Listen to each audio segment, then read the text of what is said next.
કઈ છે એ વસ્તુ જે અહીં નથી મળતી? બધું જ મળી જાય છે, પરંતુ માં નથી મળતી. મા બાપ એવા હોય છે મિત્રો જે જિંદગીમાં ફરી નથી મળતા. ખુશ રાખો એમને, પછી જુઓ સફળતાના દીપ ક્યાં નથી ઝળહળતા. અમારી ચેનલમાં તમારું સ્વાગત છે. આપણી આજની વાર્તા છે અંતિમ ઈચ્છા.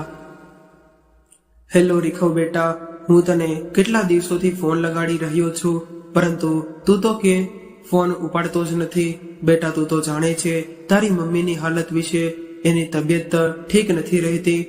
હવે તો એની હાલત વધારે બગડવા લાગી છે, પરંતુ પગ પર પડતા પડતા તને પર યાદ કરતી રહે છે. બેટા, થોડો સમય કાઢીને મમ્મીને મળવા આવી જા. વહુ અને બાળકોને પણ લેતો આવજે. તારી મમ્મી હિંમત હારી ગઈ છે અને તને મળીને તેને થોડી હિંમત આવી જશે. હજુ મનોજભાઈએ પોતાની આ વાત કહી જ હતી કે રીખવે પોતાની મજબૂરીનો અવગણવાનું શરૂ કરી દીધું. પપ્પા, આ અઠવાડિયે તો મને કોઈ છુટ્ટી મળી શકે તેમ નથી, અને તમને તો ખબર જ છે કે અહીં મારું નવું મકાન બનાવવાનું છે. મારે અહીં પણ દેખરેખ રાખવી પડે. મારું અહીં રહેવું ખૂબ જ જરૂરી છે. અત્યારે આવવું થોડું મુશ્કેલ થશે. તમે મમ્મીની દેખભાળ માટે થઈને એક બેન રાખી લ્યો. દીકરાનો સ્પષ્ટ જવાબ સાંભળીને મનોજભાઈના ચહેરા પર ચિંતાની રેખાઓ અને નિરાશાના ભાવ ઉભરાઈ ગયા, અને એમની આંખો આંસુઓથી ભરાઈ આવી અને વિચારવા લાગ્યા કે કામવાળા બેન તો હું રાખી શકું છું. મારી પાસે રૂપિયાની કઈ કમી તો છે નહીં, પરંતુ આજકાલના છોકરાઓને કોણ સમજાવે કે તેમના મા બાપને કોઈ પારકાથી વધારે પોતાનાની જરૂરત હોય છે. દિવસે ને દિવસે કેન્સરથી પીડિત ભાવનાબેનની તબિયત વધારે ખરાબ થઈ રહી હતી, અને મનોજભાઈના મનમાં એક ખૂણામાં હવે ડર લાગ્યો હતો. બીમાર પત્નીની દેખરેખ માટે તેઓ આખો દિવસ પોતાના પલંગની પાસે બેઠા રહેતા. ક્યારેક ક્યારેક તો ભાવનાબેન પૂછી લેતા, તમે રીખવને ફોન કરીને મારી તબિયત વિશે જાણ કરી કે નહીં? એવું કયું કામ છે જે પોતાની માંથી પણ વિશેષ છે? એના માટે સાંભળો છો. રીખવને રજા નથી મળી રહી તો આપણે તેના ઘરે જતા રહીએ. થોડા દિવસોથી ખૂબ જ ઈચ્છા થઈ રહી છે છોકરાઓને મળવાની. એટલે મનોજભાઈ એમને ખોટો દિલાસો દેવા લાગ્યા અને કહ્યું કે તારા લાડલાઓએ અહીં આવવા માટે થઈને પૂરા 1 અઠવાડિયાની છુટ્ટીની અરજી કરી દીધી છે. એટલા માટે આવવામાં તો થોડો સમય લાગી રહ્યો છે. જોજે, રજા મળતા જ આપણને મળવા માટે દોડીઓ આવશે. એવું કહેતા મનોજભાઈ પોતાના દુઃખને છુપાવવા ફિક્કી હસી હસતા લાગ્યા, અને ખૂબ જ મુશ્કેલીથી પોતાના આંસુઓને રોકીને રૂમની બહાર નીકળી ગયા. હવે તો ભાવનાબેન પણ સમજી ગયા હતા કે આ બધી વાતો તેમના પતિ તેમનું મન રાખવા માટે કહી રહ્યા છે, નહીતર અમદાવાદ અહીંથી દૂર છે જ કેટલું. આવા દુઃખના સમયમાં આ ઉપેક્ષિત વૃદ્ધ દંપતી પાસે એવું કોઈ પોતાનું હતું નહીં જેની સાથે પોતાનું દુઃખ હળવું કરી શકે. તે બંને એકબીજાને જ દિલાસો આપીને અહીં જતા.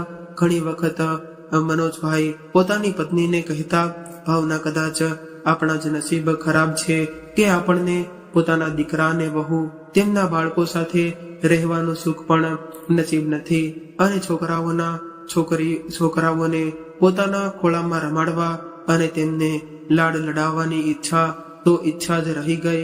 આ વાત સાંભળીને ભાવનાબેન પોતાના પતિને ભાવનાત્મક આશ્વાસન આપતા હતા, અને તો તે તમારું દિમાગ બેકાર વાતોમાં લગાડી રાખો છો. દીકરાઓની પોતાની પણ જિંદગી છે.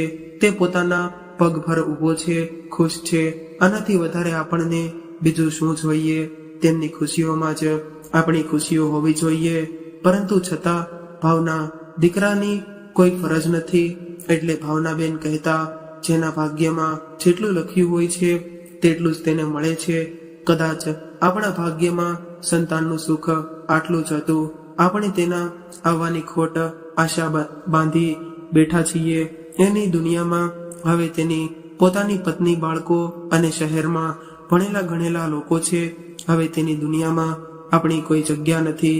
આવી રીતે જ તે બંને એકબીજાને આશ્વાસન આપતા અને એકબીજાના દુઃખને હળવું કરતા એનો પ્રયાસ કરતા રહેતા. ઘરનું કામકાજ સંભાળવા માટે પણ મનોજભાઈએ એક નોકર રાખેલો હતો. નોકર રાખવાથી તેમને એ વાતની ખાતરી રહેતી કે ચલો કોઈ તો આ અવસ્થામાં તેમની સાથે છે જે તેમના મુશ્કેલ સમયમાં તેમને સંભાળી લેશે. થોડા દિવસો આમ જ વીતી ગયા, પરંતુ ભાવનાબેનની બીમારી વધતી જતી હતી. હવે તો દવાઓ પણ તેમની બીમારી માટે હિંમત હારવા લાગી હતી. પરંતુ તેમનો એકનો એક દીકરો તેમના હાલચાલ પૂછવા પણ આવ્યો ન હતો. પોતાની પત્નીની ચિંતામાં ડૂબેલા મનોજભાઈએ ભૂખ અને ખૂબ જ ભારી મનથી ઈચ્છા ન હોવા છતાં પણ પોતાના દીકરાને ફરીવાર ફોન કર્યો. રૂંધાયેલા અવાજમાં એવો બોલ્યા, બેટા, તારી મમ્મીની હાલત હવે વધારે બગડવા લાગી છે. હવે પણ ડોક્ટરને દેખાડી દીધું, પણ ડોક્ટરે કહ્યું કે તારી મમ્મીને કોઈ મોટી હોસ્પિટલમાં લઈ જવાની આવશ્યકતા છે. તેમણે અમદાવાદની કેન્સર સ્પેશિયાલિસ્ટ હોસ્પિટલમાં લઈ જવાની સલાહ આપી છે. હવે તેની આ હાલત મારાથી જોઈ નથી શકાતી. તું જલ્દીથી આવીને અમને લઈ જા. તારી મમ્મીને જલ્દીથી જલ્દી સારા ઈલાજની જરૂરત છે. એટલે દીકરાએ જવાબ દીધો, પપ્પા, હું કોઈ કામથી મુંબઈ આવ્યો છું. તમે મમ્મીને એમ્બ્યુલન્સમાં અમદાવાદની કેન્સર હોસ્પિટલમાં લઈને આવી જાઓ. મને હજી 2 દિવસ લાગશે પાછા અમદાવાદ આવવામાં. દીકરાના કહ્યા અનુસાર મનોજભાઈ ભાવનાબેનને એમ્બ્યુલન્સમાં અમદાવાદ લઈને આવી ગયા અને હોસ્પિટલમાં એમને એડમિટ કરાવી દીધા. ડોક્ટરે તરત જ ઈલાજ શરૂ કરી દીધો, પરંતુ ઈલાજની કોઈ પણ અસર થતી નજર નહોતી આવી રહી. વીતતા દરેક પળની સાથે ભાવનાબેનની બચવાની આશા પણ ઓછી થઈ ગઈ હતી. પરંતુ છતાં પણ મનોજભાઈને એ વાતની ખાતરી હતી કે પોતાના દીકરા, વહુ અને તેમના છોકરાઓની એક ઝલક જોવા તરસતી ભાવનાની આ ઈચ્છા તો કમસે કમ પૂરી થઈ જશે.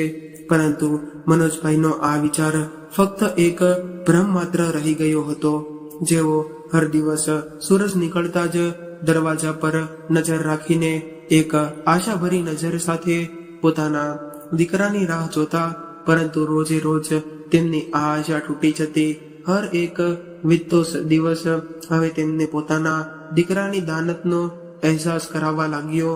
પછી એક દિવસ એવો પણ આવ્યો જ્યારે ડોક્ટરે ભાવનાબેનના ઠીક થવાની આશાને બિલકુલ નકારી દીધી અને મનોજભાઈને સાફ શબ્દોમાં કહી દીધું કે દવાખાનાના ઈલાજથી હવે તેમને પોતાના બાળકોના સાથની આવશ્યકતા છે.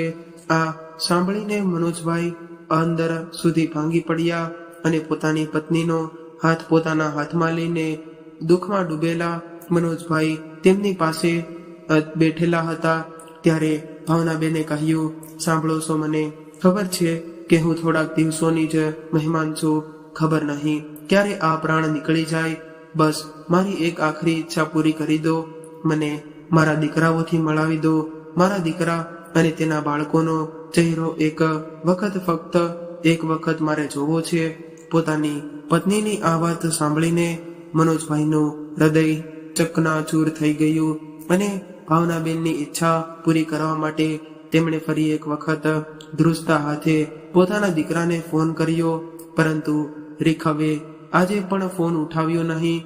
પોતાની જાતને જેમ તેમ સંભાળીને તેમણે પોતાની પત્નીને દીકરાના ઘરે લઈ જવાનો નિર્ણય લીધો અને પોતાની બીમાર પત્નીને એમ્બ્યુલન્સમાં આસિસ્ટન્ટ ડોક્ટરોની દેખરેખમાં લઈને જતા મનોજભાઈ રહીને વિચારવા લાગ્યા કે અમે બંને જ તો એકબીજાના સુખ દુઃખના આધાર છીએ. હવે જો ભાવનાને કંઈક થઈ ગયું તો આ દુનિયામાં રહેવું મારા માટે કોઈ સજાથી ઓછું નહીં હોય એવું વિચારતા તેમણે પોતાની પત્ની તરફ જોયું. પરંતુ આ શું? ભાવનાબેનના શરીરમાં કોઈ હલનચલન હતી નહીં. આ જોઈને તેમનો મનોજભાઈ ના કપાળે પરસેવો થવા લાગ્યો. ઘોષિત કરી દીધા. પોતાના દીકરા અને વહુ તેના બાળકોને મળવાની અધૂરી ઈચ્છા લઈને ભાવનાબેનની આંખો સદાય માટે બંધ થઈ ગઈ.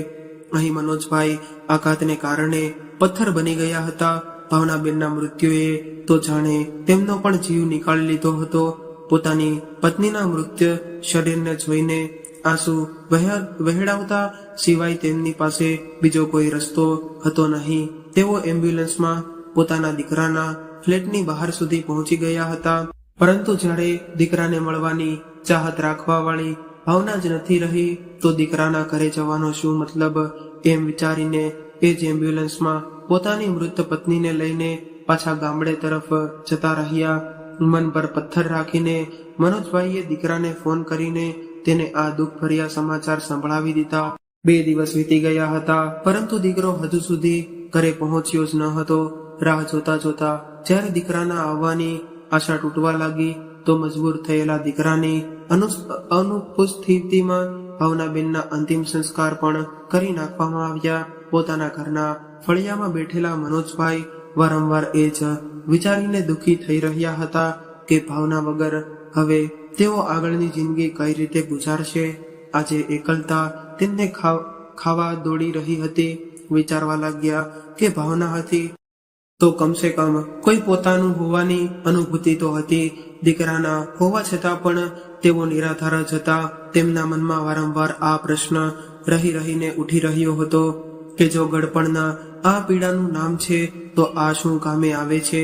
શું કામે બાળકો આ ઉંમરમાં પોતાના મા બાપથી આટલી દૂરી બનાવી લે છે કે તેમને તડપતા માટે અને વૃદ્ધાવસ્થાના કષ્ટ ભોગવવા માટે મૂકી દે છે. આજે મનોજભાઈની પત્નીનું મૃત્યુ થઈને 5 દિવસ વીતી ગયા હતા, પરંતુ હજુ સુધી તેમના દીકરાએ આવવાનું જરૂરી ન સમજ્યું. વિચારવા લાગ્યા કે જ્યારે આ દીકરાને ભાવના તકલીફમાં જોતી તો તેમાં ચિંતામાં ડૂબી જતી હતી, પરંતુ પોતાના માતા પિતાને આટલા કષ્ટ આપ્યા પછી પણ તેમના દીકરામાં રત્તી ભર પણ પછતાવાની લાગણી હતી નહીં. મોટા થઈને પોતાના જ બાળકો આટલા સ્વાર્થી અને પથ્થરદિલ કઈ રીતે થઈ જાય છે? મનોજભાઈની આંખો રોઈને લાલ થઈ ગઈ હતી. પોતાની પત્નીની અસમયે મૃત્યુ આમાંનો એમના આંખોના પાણીને સમાપ્ત કરવા લાગી હતી. હવે તો એવું લાગી રહ્યું હતું કે જાણે આ આંખોમાંથી લોહી વહેવા લાગશે. ભાવનાએ તો પોતાના દીકરાને જરાક પણ દુઃખ કે તકલીફનો અનુભવ પણ થવા દીધો ન હતો.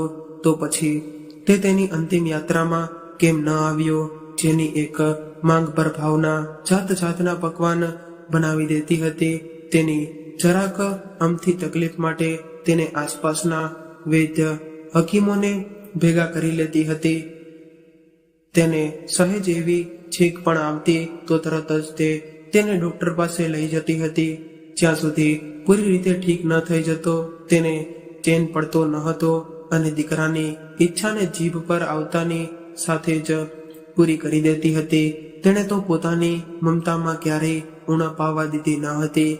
એ જ દીકરો તેના બીમાર થવા પર શું અંતિમ વિદાય પણ આવવા માટે પણ સમય ન કાઢી શક્યો.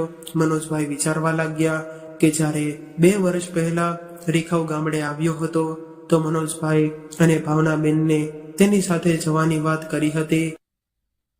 તેમની મોડર્ન વહુનો ચહેરો તો પોતાના સાસુ સસરાને સાથે રાખવાની વાત સાંભળતા જ ઉતરી ગયો હતો. ખબર નહીં બંને જણાએ એકાંતમાં શું વાત કરી લીધી કે બીજા દિવસે જ્યારે તેમની સાથે જવાનો સમય આવ્યો તો રીખવે તાલમ ટોલ કરતા કહ્યું, પપ્પા, અહીંથી આપણી બધી જમીન તો ખરાબ થઈ જશે. અહીંની ખેતીવાડી સંભાળવી પણ જરૂરી છે. એટલા માટે તમે બંને અહીં જ રહો. દીકરાની હામાં હા મેળવતા વહુ પણ બોલી, આ બરાબર કહી રહ્યા છે પપ્પા. આ ગળપણમાં અમદાવાદ શહેરનું પ્રદૂષણ ભર્યું વાતાવરણ તમારા સ્વાસ્થ્ય માટે પણ સારું નથી. ગામડાનું સાફ અને સ્વચ્છ વાતાવરણ જ તમારા બંનેના સ્વાસ્થ્ય માટે ઉચિત રહેશે. અને પછી અમે લોકો તો તમને મળવા આવતા જ રહીશું ને. મનોજભાઈએ તો એ જ દિવસે દીકરા અને વહુનું મન ભાંખી લીધું હતું. એમને મનમાં ને મનમાં અહેસાસ થઈ રહ્યો હતો કે હવે પોતાના દીકરાની આશા રાખવી જ બેકાર છે. પરંતુ એ સમયે તો તેમની પાસે પોતાની પત્નીનો આધાર હતો, જે એને દરેક મુસીબતમાં આશ્વાસન આપતી હતી. હવે એ આધાર પણ ભગવાને તેમની પાસેથી છીનવી લીધો હતો. ભૂતકાળમાં ડોક્યું કરતા મનોજભાઈને વીતેલા સમયની યાદો અતિશત પીડાની અનુભૂતિ કરવા લાગી અને આંખોમાંથી પડતા આંસુઓને તેમના શર્ટના ઉપરના ભાગને ભીનો કરી દીધો હતો.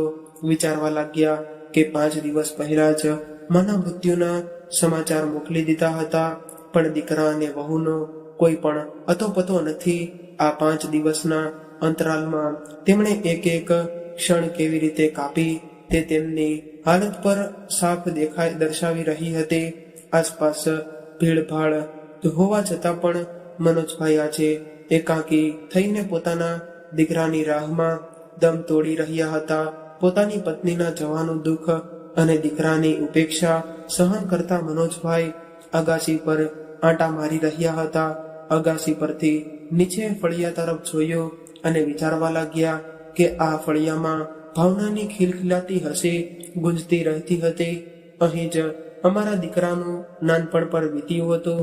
આ ફળિયું જ મારા હસતા ખેલતા પરિવારના અવાજોનું સાક્ષી હતું.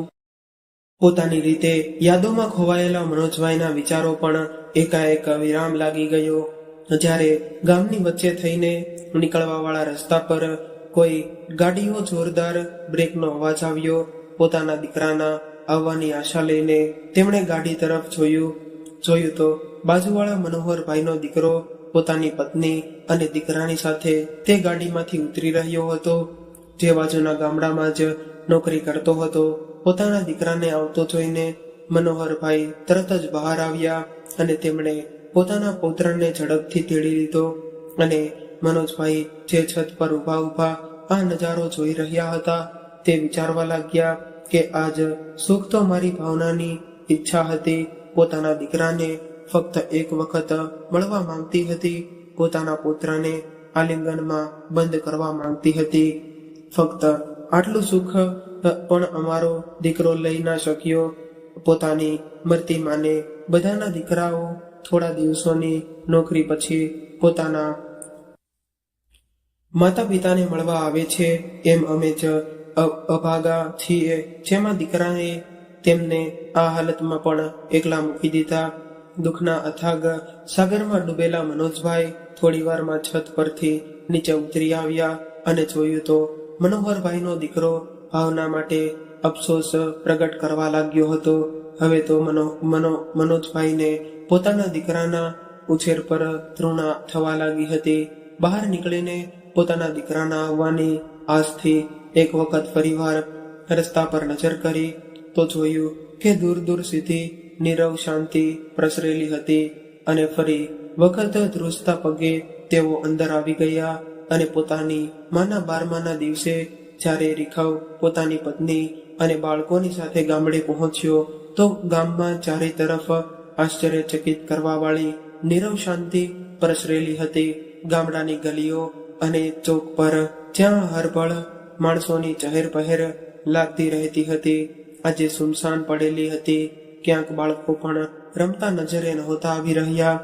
જ્યાં ત્યાં એમ બે ગામડાના માણસો નજર પણ આવ્યા તો જોયું કે તેમની નજરો તેને એવી રીતે જોઈ રહી હતી કે જાણે તે કોઈ અપરાધી હોય, જેણે ખૂબ જ મોટો અપરાધ કર્યો હોય. જેના જેવા તે લોકો ઘરે પહોંચ્યા તો જોયું તો ઘરના આંગણામાં લોકોની ભીડ જમા થયેલી હતી. આગળ વધ્યો તો બધા જ ગામડાવાળાની હેરાની ભરેલી નજરો તેને અપરાધ બોધ કરાવી રહી હતી. અંદર આવીને જોયું તો આંગણામાં તેના પિતાજીને જમીન પર સુવડાવવામાં આવ્યા હતા અને તેના પર સફેદ કપડું વંઢાળેલું હતું. તેના પહેલા તે કંઈ બોલે તેના પિતાના એક મિત્રએ તેના હાથમાં એક ચિઠ્ઠી આપી દીધી અને બોલ્યા, બેટા, આ તારા પિતાજીએ તારા માટે લખીને ગયા હતા. ચિઠ્ઠી આપતા તેમની નજરો રીતવે અંદર સુધી જનહોળી રહી હતી. જેના પિતાએ તેના માટે ચિઠ્ઠીમાં શું લખ્યું છે એ જાણવા માટે તેણે જેવી ચિઠ્ઠી ખોલી તો તેમાં સૌથી ઉપર લખેલું હતું, મારા વહાલા દીકરા, સદા ખુશ રહેજો. મને નથી ખબર કે તને મળવા માટે હું જીવતો રહીશ કે નહીં, અને આમ પણ જીવતો મારો એ જ દિવસે નીકળી ગયો હતો જે દિવસે હર સુખ દુઃખમાં મારો આધાર એવી તારી માં મને મૂકીને જતી રહી હતી. પરંતુ તું મારો એકનો એક દીકરો, મારો ગડપણનો આશરો હોવા છતાં પણ મારાથી આટલો પારકો કઈ રીતે થઈ ગયો? આ વાત મારી સમજથી બહાર છે. તારી માં જેણે તને આટલા લાડ પ્રેમથી ઉછેરીને મોટો કર્યો. તારી એક ઝલક મેળવવા માટે અંતિમ શ્વાસ સુધી તારી રાહ જોતી રહી, પરંતુ તું આવ્યો જ નહીં. પોતાનું મકાન અને પોતાની નોકરી અને તારી માં કરતા પણ વધારે જરૂરી લાગી રહ્યું હતું. પોતાની બીમાર માના હાલચાલ પૂછવાનો તો ઘણી દૂર વાત છે, પરંતુ તું તો તેના અંતિમ સંસ્કારમાં પણ પહોંચી ન શક્યો. ખબર નહીં આટલો પથ્થરદિલ તું કેવી રીતે થઈ ગયો. તે કહેવા માટે તો અમને દાદા દાદી બનાવી દીધા, પરંતુ ક્યારેય પણ અમારા પૌત્ર પૌત્રીને ખોળામાં રમાડવાની એક પણ તક ન આપી શક્યો. મને ફરિયાદ તારાથી નહીં, પરંતુ પોતાની છાતી છે કે શું કામે હું તારી પાસે આશા રાખીને બેઠો. કદાચ અમારા જ ભાગ્યનો વાંક હતો, અથવા તો અમારા દ્વારા આપવામાં આવેલા સંસ્કારોમાં દોષ હતો, જેથી તું અમારા ચહેરાની વધતી જતી કરચલીઓને પણ વાંચી ન શક્યો. અમારા હૃદયમાં ઉભરાતા દુઃખના ભાવને સમજી ન શક્યો. ચિઠ્ઠી વાંચતા વાંચતા રીધવ મનમાં ને મનમાં રોકાઈ ગયો અને ચિઠ્ઠીમાં અમુક શબ્દો ઝાંખા થઈ ગયા હતા. કદાચ પિતાના આંસુઓને તેને શબ્દ ઝાંખા કરી નાખ્યા હશે. ફરીવાર રૂંધાયેલા ગળે ચિઠ્ઠી વાંચવાનું શરૂ કર્યું. અને બેટા, મારી ભગવાનને પ્રાર્થના છે કે જે દુઃખ અમને આ અવસ્થામાં સહન કરવું પડ્યું, એવું દુઃખ ભગવાન બીજા કોઈ માતા પિતાને ન દેખાડે. પરંતુ આપણા સમાજમાં આજકાલ વૃદ્ધોની સ્થિતિને જોતા મેં અનુભવ્યું છે કે મારા જેવા બીજા ઘણા બધા વૃદ્ધ માતા પિતા એવા છે જેમને તારા જેવી સંતાનના કારણે નરક કરતા પણ વધારે ખરાબ જિંદગી જીવી પડે છે. એટલા માટે આ દુનિયા છોડીને જતા પહેલા હું એ લોકો માટે કંઈક કરી જવા માંગુ છું. મને માફ કરજે, કેમ કે મેં મારી બધી જ જમીન અને આ મકાન વૃદ્ધાશ્રમને દાન કરી દીધું છે. પરંતુ મારી આ દિલથી ઈચ્છા છે કે જેવી તે અમારી સાથે કર્યું છે એવું તારી સાથે ન થાય. વૃદ્ધાવસ્થા અને એકલતાની વ્યર્થા શું હોય છે એ મારાથી વધારે બીજું કોઈ સમજી ન શકે. મારા જીવનના અંતિમ સમયે મેં ખૂબ જ કષ્ટો સાથે વિતાવ્યું છે. આજે હું પોતાના જીવનનો સૌથી મોટો નિર્ણય લેવા જઈ રહ્યો છું. હું તારી પાસે મારા શરીરને મૂર્ખાંગી દેવાનો અધિકાર છીનવું છું. અને ચિઠ્ઠી વાંચતા રીખવના હાથ અને અવાજ ધ્રુજવા લાગ્યા હતા, છતાં પણ તેણે વાંચવાનું ચાલુ રાખ્યું. પત્રમાં આગળ લખ્યું હતું, આમ પણ અસીમ દુઃખોને સહન કરતા બળી તો હું પહેલા જ ગયો હતો. આ હાડ માંસનું શરીર તો ફક્ત દેખાવ માત્ર છે. બેટા, તું પોતાની માની અંતિમ ઈચ્છા તો પૂરી ન કરી શક્યો, પણ હું ઈચ્છું છું કે તું મારી આ ઈચ્છાઓનું સન્માન કરતા મારા મૃત શરીરને કોઈ હોસ્પિટલમાં દાન કરી દે, જેથી આ નશ્વર શરીર કોઈ જરૂરતમંદના કામમાં આવી જાય. બની શકે તો મને માફ કરી દેજે. ચિઠ્ઠી વાંચીને રીખવના ચહેરા પર અસીમ દુઃખના ભાવ તરવા લાગ્યા અને પોતાના ઘૂંટણ પર બેસીને તે જોર જોરથી રડવા લાગ્યો. પરંતુ હવે આ પૂછવા માટે ઘણું બધું મોડું થઈ ગયું હતું. બહારથી એમ્બ્યુલન્સનો અવાજ આવ્યો અને તેના પિતાના મૃત શરીરને ઉપાડીને લઈ જવા લાગ્યા. એક એક કરીને બધા સગા સંબંધી અને ગામના લોકો પણ જતા રહ્યા. મિત્રો, હકીકત તો એ છે કે માતા પિતાને ગળપણ એટલું કમજોર નથી કરતું જેટલું સંતાનોનું વર્તન તેમને કમજોર કરી દે છે. મા બાપ તો એક ઘટાદાર વૃક્ષ છે જે ફક્ત દેવાનું જાણે છે, જેમની છત્ર છાયામાં બાળકો સુરક્ષિત રહે છે. એક મા બાપ જ છે જે તમારી પ્રગતિ જોઈને ખુશ થાય છે. આજે તમે જે કંઈ પણ કરો છો તેની પાછળ તે લોકોનો જ ત્યાગ છે. તમે અચાનક મોટા નથી થઈ ગયા. તમને મોટા કરવામાં માં પોતાનું શરીર ઘસી નાખ્યું છે અને બાપે ધૂમ થખરતા તડકામાં પોતાનું શરીરને તપાવ્યું છે. જે વૃક્ષે તમને નાનપણમાં પોતાનો છાંયડો આપ્યો, તેના પાંદડા સુકાવા ન દેતા તેમને પણ પોતાના સ્નેહ અને પ્રેમનું ખાતર જરૂર આપજો. પોતાની મધુર વાણી અને વ્યવહાર રૂપી પાણીથી સિંચાઈ રહેજો, કેમ કે જ્યારે છાંયડો દેખાવા વાળું વૃક્ષ નથી રહેતું તો આંગણામાં તડકો આવવા લાગે છે. કોઈકે ખૂબ જ સરસ કહ્યું છે, કેમ ભૂલી ગયા તમે માની મમતા અને પિતાનો પ્રેમ અપાર. એમણે જ તમારા માટે જે તપ કર્યો તેને યાદ તો કરો એકવાર. તો મિત્રો, આ કહાની, આ વાર્તા કેવી લાગી તે કોમેન્ટ કરીને જરૂરથી જણાવજો. અને જો વાર્તા ગમી હોય તો લાઈક કરીને વધુમાં વધુ શેર પણ કરજો. અને આવી જ અવનવી વાર્તા સાંભળવા માટે ચેનલને જરૂરથી સબસ્ક્રાઇબ કરજો. ખૂબ ખૂબ આભાર.